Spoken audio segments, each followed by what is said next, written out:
He didn't see it coming. 1 second, Samuel Carter, 68 years old, Vietnam vet, retired history teacher, a man who'd survived 2 heart attacks and half a century of quiet dignity, was calmly standing in a courtroom, speaking truth to power. The next second, a gloved hand cracked across his face like a gunshot at close range. The sound hit first. Sharp, deliberate.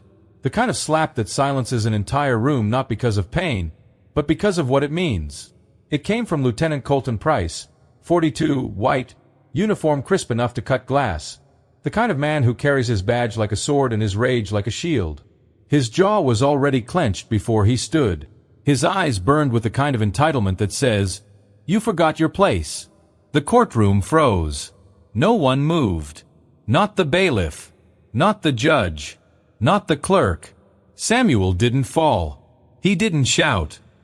He didn't even lift a hand to his cheek. He just blinked, blood already trickling from the corner of his mouth, dripping onto the collar of his starched white shirt. He adjusted his glasses, which now had a crimson smear across the left lens, like a crosshair. And behind him, from the last row of the courtroom, someone stood up quietly and walked out. No words. No confrontation. No camera crews. Just a man in a tailored black suit with a federal badge hidden beneath the lapel. That man was Isaac Carter, Samuel's only son. And what Lieutenant Price didn't know, what no one in that room knew, was that the slap he just delivered wasn't just seen. It was recorded. By a man who knew how to weaponize silence. A man trained not to shout, but to strike with paperwork, policy, and precision. A man who didn't need revenge. He needed accountability. And this was the last straw. Because Colton Price didn't just slap an old man in public. He slapped the wrong man. In front of the wrong son. And justice was about to walk in wearing a suit. Samuel Carter was never a loud man. He didn't need to be. Born in 1955, raised in Selma, Alabama, his childhood was lined with the kind of lessons they don't put in history books. Marches, fire hoses, locked doors, and the long shadows of men in uniforms who smiled as they denied you your rights. By 16, Samuel had been arrested twice, for disrupting traffic during a protest, and for sitting on a bench marked, "Whites Only." Neither charge stuck, but both left marks. At 22, he enlisted in the army, not because he believed in war, but because he believed in survival. He served 2 tours in Vietnam, came home with a limp in his left knee and a Purple Heart in his pocket. He used the GI Bill to become a teacher, history, of course, and spent the next 35 years making sure his students understood that America is not just flags and fireworks. It's blood. It's scars. It's a contract still being negotiated. People respected Samuel not because he demanded it, but because he lived like every day was borrowed time and every breath came with responsibility. He raised his only son, Isaac, the same way, quietly, but deliberately. Isaac Carter was the kind of kid who never asked for extra credit. He earned it. He graduated top of his class at Morehouse, then Georgetown Law. He could have gone corporate, gone comfortable, but he didn't. He went federal. Today, Isaac serves as a senior agent in the Department of Justice, overseeing civil rights violations and misconduct cases involving law enforcement. He's methodical, cold when necessary, respected because he doesn't break the rules. He bends the system until it wraps around the truth. He never brags, never tweets, never lets emotion cloud his judgment. But when his father was struck in open court, something shifted. Not rage, not panic, precision. Like a clock suddenly remembering it's behind. And then there's Colton Price, a 20-year veteran of the Jefferson County Sheriff's Department. Decorated, promoted, and protected. The kind of cop whose boots are always polished, whose record is always clean, because every dirty thing he's done has been neatly swept under someone else's rug. He's known for keeping order. That word, order, is stitched into the back of his mind like a slogan he never questions. Order at any cost. Respect through fear. Silence as proof of success. He doesn't see race. He sees compliance. And when people don't fold, he makes them pay. He thought Samuel Carter was another man to flatten. He thought wrong. Because Samuel Carter never needed to shout. And Isaac Carter never needed permission. Only a reason. And now he had one. Isaac didn't slam the door when he left the courtroom. He didn't need to. He walked 3 blocks to his car, a black, government-issue Ford Taurus with tinted windows and tags registered to a building that technically didn't exist. Once inside, he didn't scream, didn't curse, didn't even breathe hard. He simply reached up, pressed 2 fingers against the dashboard, and waited for the secure screen to blink on. Department of Justice, Internal Systems activated. The touchscreen lit up with a federal-grade interface, cold and precise. No Google, no browsers, just access to the kind of data that never makes the news. He logged in using Level 6 clearance. The system didn't ask questions. It knew who he was. First step: surveillance access. Every courtroom in Jefferson County had at least 3 internal angles. Isaac located the timestamp, 2:17 p.m., and watched it back, frame by frame. Colton's hand moved before his mouth finished the insult. It was muscle memory, not impulse, not fear. Practice. He paused the footage, zoomed in. Colton's face was twisted, but not with anger, with satisfaction. That was the trigger. Isaac tapped again, uploading the file into DOJ's behavior monitoring database. He opened a protocol known only to a handful of agents. Tier A3, active surveillance, high-risk pattern. He typed, subject, Price, Colton. Reason, suspected pattern of excessive force under color of authority. Authorization, Carter, Isaac, ID, Delta 907. System, request confirmed. Tier A3 activated. All activity now monitored. Subject unaware. Next, he pulled up Colton's internal profile. At a glance, it looked spotless. Commendations, medals, for community awards, and a recent feature in the county newsletter about bridging trust between officers and neighborhoods. But Isaac knew where to look. Under the Resolve Complaints tab, there were 7 formal use of force allegations, for had been labeled lack of corroborating evidence. 3 were closed without interviews. All complainants were Black or Latino. All incidents occurred without body cam footage available. All closed by the same internal affairs supervisor. Isaac opened an overlay. Requested archived complaint metadata. The system hesitated, then delivered. There they were. 4 deleted body cam entries. All marked corrupted. 1 civilian testimony that had been submitted anonymously, then quietly flagged as non-credible.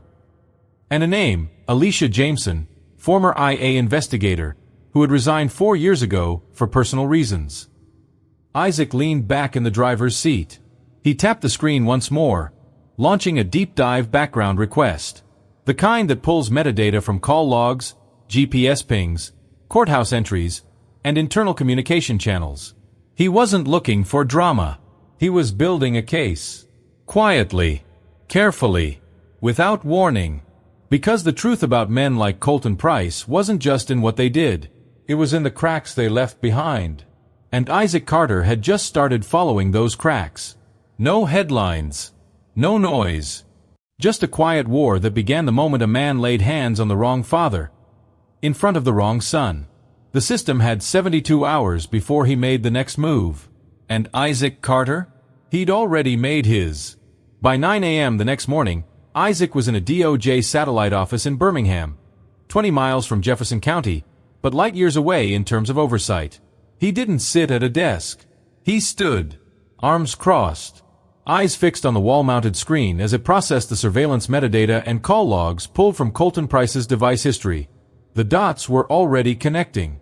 The system cross-referenced officer activity with judicial interactions. Within 2 minutes, 1 name repeated itself, quietly, but consistently. Judge Sandra Whitmore. Circuit Judge. 15 years on the bench. Publicly celebrated as tough but fair. Privately, she dismissed 4 of Colton's misconduct cases personally. On paper, nothing unusual. But Isaac had seen enough patterns to know better. He dove into the archived judiciary communication system, encrypted memos and sealed court records. Hidden in plain sight was an unusual memo. Case closure recommendation due to evidentiary inconsistencies. Officer Price maintains community trust. Proceed without trial. Attached. Sandra Whitmore's signature. The real crack came from her call logs. 2 weeks before each closure, Colton had placed a late-night call to the same unlisted number.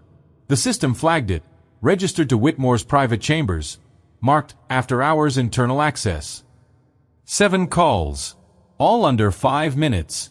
All within 48 hours of a complaint being dropped. This wasn't sloppy. It was routine. Isaac didn't flinch. He pulled up financial disclosures, public for judges, but rarely examined. Whitmore's record showed 3 property investments over the last 8 years. All purchased under a trust. All sold at premium margins to Jefferson County's Community Development Program, chaired by none other than Deputy Commissioner Dennis Rourke, a close friend of Colton's and a former sheriff himself. A triangle. Colton filed his reports. Sandra buried them. Dennis funneled funds and kept the narrative clean. A small-town ecosystem of silence. Isaac leaned over the keyboard, keyed in a deep search flag for all 3 names, and activated a trace. System prompt. Warning. Cross-departmental judicial inquiry initiated. Notification to oversight will occur within 72 hours unless sealed. He clicked, Proceed. The moment felt quiet, but it wasn't still. Because now, it wasn't just about a slap in a courtroom. It was about how many slaps had come before, and how many people had been paid to look away. Isaac exhaled slowly. This was no longer a misconduct case. It was a conspiracy. And the deeper he dug, the more he realized, Colton Price wasn't the disease. He was the symptom. The system that protected him was the sickness. And Isaac Carter had just diagnosed the whole machine.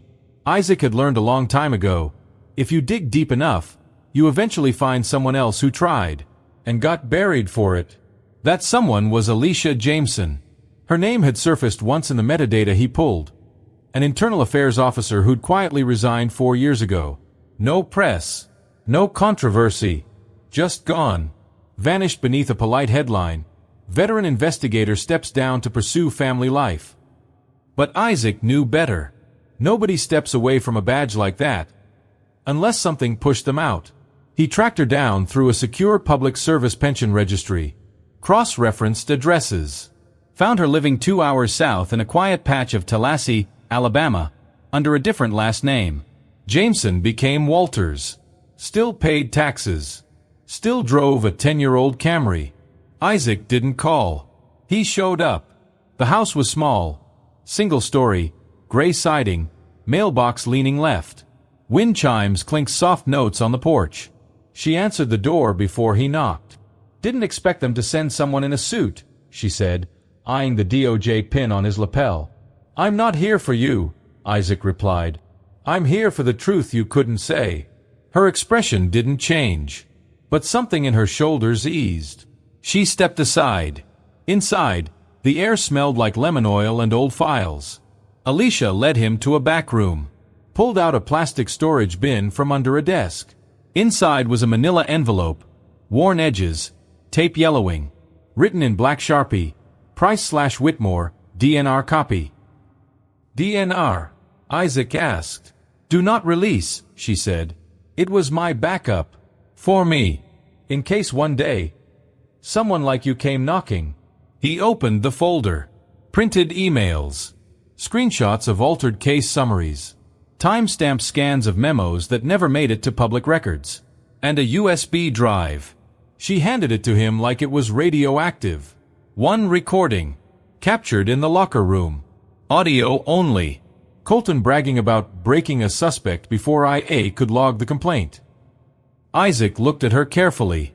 You knew what this was, and you kept it. She nodded. I didn't stay in the fight, but I didn't burn the evidence either. Isaac placed the drive into a secured pouch inside his jacket. No smile. No praise. Just acknowledgement. You just gave me the last piece I needed, he said. Alicia shrugged, voice low. No, Agent Carter. I gave you kindling. He left quietly. But the folder didn't feel like evidence anymore. Felt like ignition. The porch light flickered once, then held steady. It was late, almost midnight. The kind of quiet that feels heavier in the South. No cars. No sirens. Just cicadas humming in the distance, and the occasional rustle of wind through pine trees. Isaac sat on the front steps of his father's house, elbows on knees, dress shirt rolled to the elbows. Across from him, in an old rocking chair that had outlived 3 generations, sat Samuel Carter, his frame stiffer than it used to be, but his presence just as strong. Neither spoke at first. They didn't have to. Isaac finally broke the silence. "I should have said something in that courtroom. I should have stood up." Samuel didn't look over. He just kept rocking, slow and steady. "No," he said. "You did what I raised you to do. You didn't swing back. You stayed standing." Isaac stared into the night. "He hit you, Dad, right in front of me, and I just walked out." Samuel turned to face him, finally. His voice was steady, low, but clear.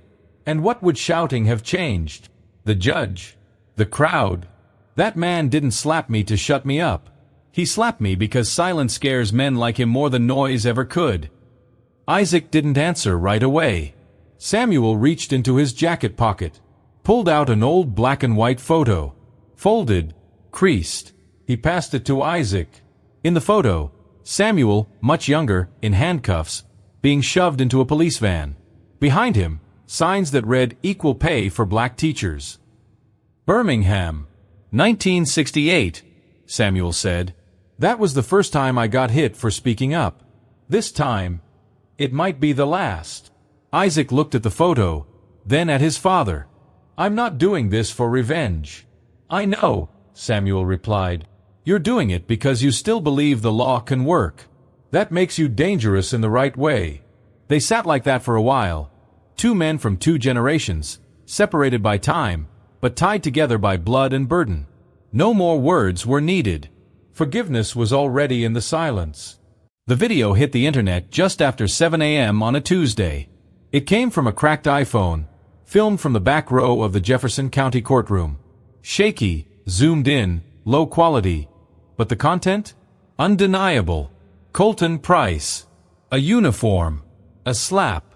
And an old man with blood on his lip who never flinched. By 8:15, the clip had 40,000 views. By noon, it had crossed 1.2 million. By dinner, it was everywhere. TikTok remixes layered the slap with Kendrick Lamar's "All Right." Reddit threads dissected Colton's posture like it was a crime scene. Twitter did what Twitter does. Memes, outrage, jokes, and then something more focused. Hashtag "You slapped the wrong man" started trending by nightfall. Someone found out the victim's name. Samuel Carter. Then someone else found a photo of Isaac walking out of the courtroom. Black suit, expression unreadable, a federal badge clipped just inside his coat. No words. Just presence. That image spread like wildfire. This is the kind of man who doesn't raise his voice, because the system listens when he speaks. Edits popped up everywhere. One viral post showed Colton mid-slap, side by side with Isaac walking down the courthouse steps. Caption: "One man used his hand. The other used the law." Instagram stories rolled in. Threads flooded with people saying, "This one's different." Why? Because it wasn't just brutality, it was the reaction to it. No chaos. No yelling. Just consequence brewing in silence. Activists reposted it. So did retired veterans. So did high school kids with 800 followers who'd never talked politics in their lives. The slap had become more than a slap. It became a question. Who do you think you're hitting? When the man behind him has the power to burn your house down legally. Colton Price didn't comment. The department said they were reviewing procedures. But no statement could undo what millions had already watched with their own eyes. And in every comment section, under every version of the video, the same line kept repeating. You didn't just slap a man. You slapped his legacy. And now his legacy is awake. The elevator stopped on the 9th floor of the courthouse. Judicial offices, glass-walled, quiet, untouched by noise from the public below. Isaac walked down the hallway like a man who knew exactly how far he could push. He wasn't dressed for confrontation, just a gray suit, black tie, and a sealed folder under his arm. Nothing flashy. Just final. The door read Honorable Sandra Whitmore. Circuit Judge. 15 years on the bench. A name whispered with respect in legal circles, and rarely questioned in public ones. She was already waiting when he stepped in. "Agent Carter," she said, rising from behind her desk. Her voice was polite, steady, but her eyes were reading him like a case file with red flags. He didn't sit. He placed the folder on her desk and slid it forward. "This isn't a courtesy visit," he said calmly. "It's an advance warning. You have 72 hours before this goes wide." She didn't open the folder. Not right away. "What exactly am I looking at?" she asked. Isaac didn't blink. "Call logs. Transaction patterns. 7 unexplained judicial dismissals. 1 audio file. Colton Price, referring to you by name, thanking you for cleaning up after him." Whitmore's hand twitched, barely. She opened the folder. Her eyes moved fast. Lawyers learn to read under pressure. But this wasn't a brief. This was a blueprint. "I've never signed anything illegal," she said. "No," Isaac replied. "You didn't have to. You signed off on everything that made the illegal look official." She looked up, the mask slipping. "You think this is about justice?" Isaac stepped closer. "No. This is about what happens when someone finally stops letting you work in the dark." Silence hung for a beat. Heavy. Measured. She leaned back in her chair, fingers steepled. "You're playing a dangerous game, Agent Carter." He nodded once. "And you're sitting on a chair that doesn't belong to you anymore." Then he turned, walked out without waiting for a rebuttal. He didn't need a threat. He'd already handed her the beginning of her undoing. Behind him, Judge Whitmore sat motionless, staring at the folder. The pages inside weren't loud, but they whispered something she hadn't heard in years. Accountability. And it had just walked through her door wearing a badge. It started with a blog post. No logo. No clickbait. Just a headline, typed in plain black font. "I remember what he did." It was written by a woman named Monica Ellison. She hadn't been on anyone's radar. No blue check. No viral presence. Just a former librarian from Birmingham who used to ride the bus home 2 blocks past the sheriff's station. 12 years ago, she filed a complaint against Deputy Colton Price. The report never made it to court. Now, after more than a decade, her voice finally did. Her post detailed everything: being pulled over late at night, questioned without cause, accused of stealing her own purse. She described his tone. The way he gripped her wrist too tight. The way he smiled when he told her, "People like you always think they know their rights." She ended the post with a single line. "I stayed quiet so I could keep breathing. But silence hasn't protected me. It's just delayed my dignity." The piece was shared 10,000 times within 24 hours. Then came the videos. A grocery store worker. A former high school student. A nurse. A Lyft driver. One by one, they uploaded their stories. Faces in front of cheap phone cameras. Voices sometimes shaking, sometimes firm. No theatrics. Just memory. "He slammed me against a car for asking why I was being searched. He laughed when I cried. I was 16. I never told anyone. Not even my parents. They weren't coordinated. They didn't plan it. But something had shifted." Isaac saw it happen in real time. His DOJ inbox flooded with testimonial files, unsolicited and raw. His secure portal lit up with first-person submissions, flagged urgent, long overdue, finally ready. The DOJ opened an internal docket within hours. Isaac filed for class pattern recognition, a formal legal process to examine systemic abuse through recurring behaviors. It was approved before sundown. The truth was no longer hiding in reports or redacted memos. It was speaking. On camera. In writing. In the open. And most importantly, it was being heard. For the first time in a long time, the people Colton Price tried to silence had something louder than fear. Each other. And they weren't whispering anymore. They were building a case. Together. By the time the clock hit 8 a.m. on Friday morning, Isaac Carter wasn't working alone anymore. He had a full operations team. Quiet, efficient, highly cleared. No sirens. No press. Just 3 laptops, a dozen encrypted files, and a mission statement no one had to say out loud. This wasn't about payback. It was about precision. They called it Phase 2. At the center of the table sat what Isaac referred to as the spine, a color-coded case matrix showing every recorded complaint, whistleblower submission, suppressed report, and digital breadcrumb linked to Colton Price. Red for closed, yellow for ignored, blue for resurfaced. By the end of the day, the screen was lit up like a city grid, almost entirely red and yellow, until now. Now, the blue was spreading. An analyst named Rhea pulled up a document with a header, Pattern Language Report, Violation Trigger Phrases. It listed common wording used by Colton in at least 6 unrelated incidents. You people always. Don't test me. You want to go home tonight or not? Same words. Same tone. Different victims. That was the thread. Another team member flagged surveillance footage from a school hallway incident, one that had been sealed as no internal violation. But with new enhancement filters and DOJ access, they caught Colton's hand clenching before he even approached the teen. His stance aggressive. His holster unclipped. It wasn't protection. It was intimidation. Compile it all, Isaac said. I want every suppressed clip, every transcript, every line of body cam footage that never made it out of internal storage. They pulled from satellite servers. They triangulated call logs between Colton and Judge Whitmore. They identified one transfer of $18,500 to a community fund, managed by a third-party nonprofit, run by a cousin of a deputy tied to 2 dismissed cases. It was all there. No guesswork. No drama.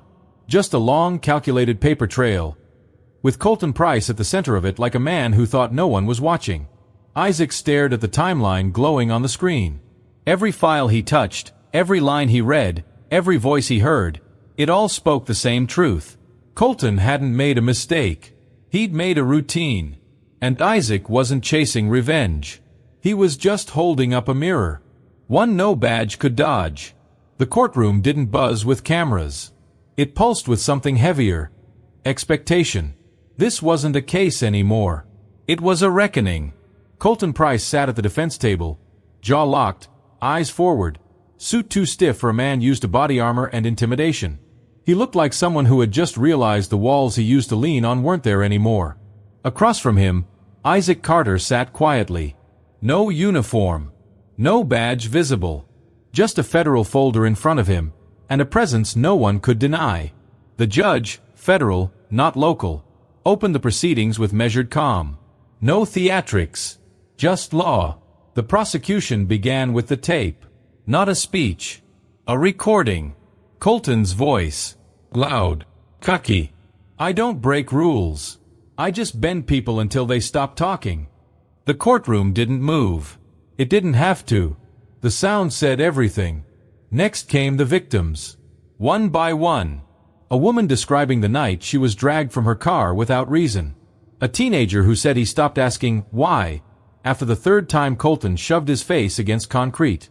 A young man who never filed a complaint because he didn't think it would matter until now. Each voice steady. Raw. Real. And Isaac. He didn't speak much. When called, he delivered facts. Timeline. Chain of evidence. Authentication of files. He never raised his voice. He didn't need to. His restraint became the loudest thing in the room. Colton's defense tried to argue necessary force. Tried to say he was under pressure. Tried to reframe him as a man who made hard choices in hard jobs.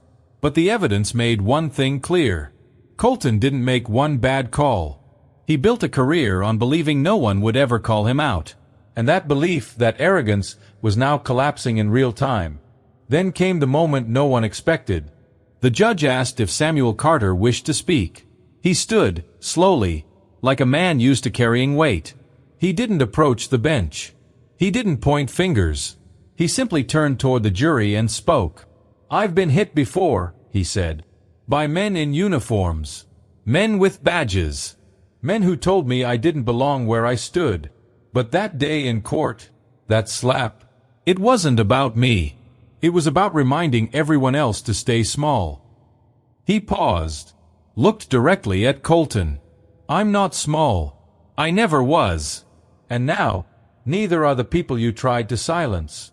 Then he nodded once. Just once. That moment did more than shake the room. It realigned it. The verdict came after 3 hours of deliberation.